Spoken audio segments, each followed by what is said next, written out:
Hello guys, welcome back to my channel. Kridhareddy Big Boss Season 8 15th week grand ఫినాలేకి సంబంధించిన latest updates అలాగే voting analysis డబ్బులు తీసుకొని ఎవరు బయటకు వచ్చేస్తారు ఇప్పుడున్న టాప్ 5 కంటెస్టెంట్స్లలో దాని గురించి కూడా మాట్లాడుకుందాం. అంతకన్నా ముందు వీడియో చూస్తున్న వాళ్ళు మన వీడియోని లైక్ చేయండి. అలాగే మీ ఫేవరెట్ కంటెస్టెంట్ ఎవరు, మీరెవరికి ఓటు వేస్తున్నారు అనేది వీడియో కింద కామెంట్ చేయండి.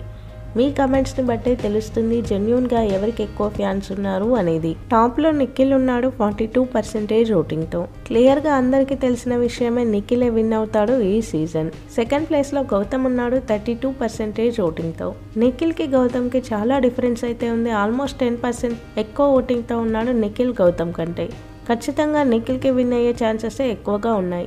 నిఖిల్కి తెలుగు ఆడియన్స్ సపోర్ట్తో పాటు కన్నడ ఆడియన్స్ సపోర్ట్ కూడా ఉండడం వల్ల ఎక్కువ ఓటింగ్ అయితే పడుతుంది. ఇక థర్డ్ ప్లేస్లో ప్రేరణ అయితే ఉంది.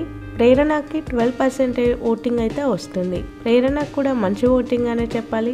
ఫస్ట్ నుంచి లేడీ టైగర్ అన్న ఒక ఇమేజ్ అయితే క్రియేట్ అయిపోయింది ప్రేరణకి. ఫోర్త్ పొజిషన్లో నబీల్ ఉన్నాడు 10% ఓటింగ్తో.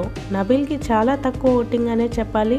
ఒకప్పుడు విన్నింగ్ రేస్లో ఉన్న నబీల్ ఓటింగ్ పర్సెంటేజ్ అయితే పడిపోయింది. ఇక లాస్ట్లో 5th ప్లేస్లో అవినాష్ ఉన్నాడు 5% ఓటింగ్తో. అవినాష్కి లీస్ట్ ఓటింగ్ అయితే పోల్ అవుతుంది. అన్ని అన్అఫీషియల్ పోల్స్లో, యూట్యూబ్ పోల్స్లో అవినాష్ లీస్ట్లో ఉన్నాడు. 5 కంటెస్టెంట్స్ ఉన్నప్పుడు సూట్ కేసు ఆఫర్ చేస్తే ఖచ్చితంగా అవినాష్ అయితే తీసుకుంటాడు. ఎందుకంటే అవినాష్ హౌస్లోకి వెళ్ళక ముందే అవినాష్కి తెలుసు నిఖిల్కి, ప్రేరణకి, నబీల్కి మంచి ఫ్యాన్ బేస్ ఉంది. వాళ్ళు ఎప్పుడు నామినేషన్లోకి వచ్చినప్పుడు మంచి ఓటింగే పోల్ అయిందని అవినాష్కి బయట ఉన్నప్పుడే తెలుసు కాబట్టి. ఇక గౌతమ్ విషయానికి వస్తే ఫ్యామిలీ వీక్ వచ్చినప్పుడు అందరూ తన ఫోటో అయితే పెట్టారు ఫస్ట్ సెకండ్ పొజిషన్లో. దాన్ని బట్టి కూడా అవినాష్కి తెలుస్తుంది గౌతమ్కి కూడా మంచి ఫ్యాన్ బేస్ క్రియేట్ అయింది అని. So ticket to finale win అవ్వడం వల్లనే నేను టాప్ 5లో ఉన్నా అని కూడా అవినాష్కి అర్థమయ్యే ఉంటుంది.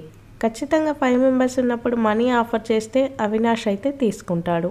ఇక 4 ఉన్నప్పుడు మనీ ఆఫర్ చేస్తే ఖచ్చితంగా నబీల్ తీసుకుంటాడు. ప్రేరణ తీసుకునే ఛాన్సెస్ కూడా ఉన్నాయి, కానీ ప్రేరణ కంటే నబీలే తీసుకునే ఛాన్సెస్ ఎక్కువగా ఉన్నాయి. చూడాలి మరి ఎవరు మనీతో బయటకు వస్తారు. విన్నర్కి ఎక్కువ అమౌంట్ వస్తుందా, మనీ తీసుకున్న వాళ్ళకి ఎక్కువ అమౌంట్ వస్తుందా చూడాలి. మరి ఒక సీజన్లో విన్నర్ కంటే మనీ తీసుకొని బయటకు వచ్చిన వాళ్ళకి ఎక్కువ మనీ కూడా వచ్చింది. అలాంటి సీజన్స్ కూడా ఉన్నాయి. చూద్దాం ఈసారి ఏం జరుగుతుందో అనేది. ఫినాలేకి సంబంధించిన అన్ని అప్డేట్స్ మన ఛానల్లో ఉంటాయి. కొత్తగా ఛానల్ని చూసే వాళ్ళు సబ్స్క్రైబ్ చేసుకోండి. వీడియో చూసిన వాళ్ళు వీడియోని లైక్ చేయండి. Thank you.